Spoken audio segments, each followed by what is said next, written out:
बिस्मिल्लाहिर्रहमानिर्रहीम। अस्सलामु अलैकुम।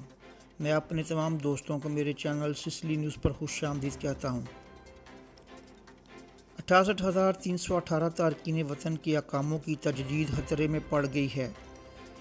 पब्लिक अथॉरिटी बराए अफरादी क़ुव्वत ने उन तमाम लोगों का डेटा जमा करना शुरू कर दिया है जिनकी उम्र 60 साल या इससे ज़्यादा हो गई है और उनके पास कोई डिग्री या डिप्लोमा नहीं है। वो अगले साल से अपना अकामा तजदीद या ट्रांसफ़र नहीं करवा सकेंगे। वज़ारत सेहत कुवैत ने उन तमाम लोगों पर जुर्माना आयद करने का मुसवदा कानून तैयार कर लिया है जो मास्क नहीं पहनेंगे। वज़ीर सेहत डॉक्टर बासिल सबा ने कोरोना वबा के मुकम्मल खात्मे के लिए सेहत के असूलों पर अमल करने पर जोर दिया ताकि दोबारा लॉकडाउन की तरफ वापस जाने की ज़रूरत ना पड़े।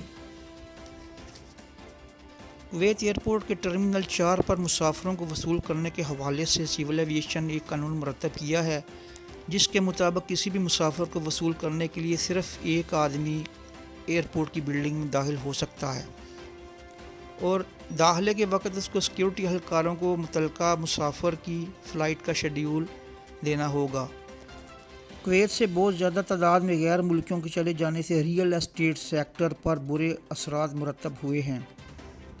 तफसीलात के मुताबिक चैम्बर ऑफ कॉमर्स के वाइस चेयरमैन फहद अल जवान ने एक खसूसी बयान में कहा है कि कुवैत से गैर मुल्कियों की बड़ी तादाद में नकल मकानी रियल एस्टेट सेक्टर पर बुरे असरात मुरतब करेगी क्योंकि ये शुबा बैंकों से बहुत ज़्यादा कर्ज हासिल करता है। कुवैत में एक रोड एक्सीडेंट में 8 गाड़ियाँ आपस में टकरा गईं। ये वाक़या मंतका सदीक के सामने शाह फैसल रोड पर पेश आया जिसमें 3 अफराद ज़ख्मी हो गए।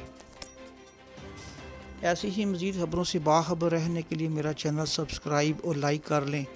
मैं कुवैत और दीगर अरब ममालिक से जुड़ी खबरें अपने चैनल पर अपलोड करता हूँ। अपनी अगली खबर तक आपसे इजाज़त चाहूँगा। अल्लाह हाफ़िज़।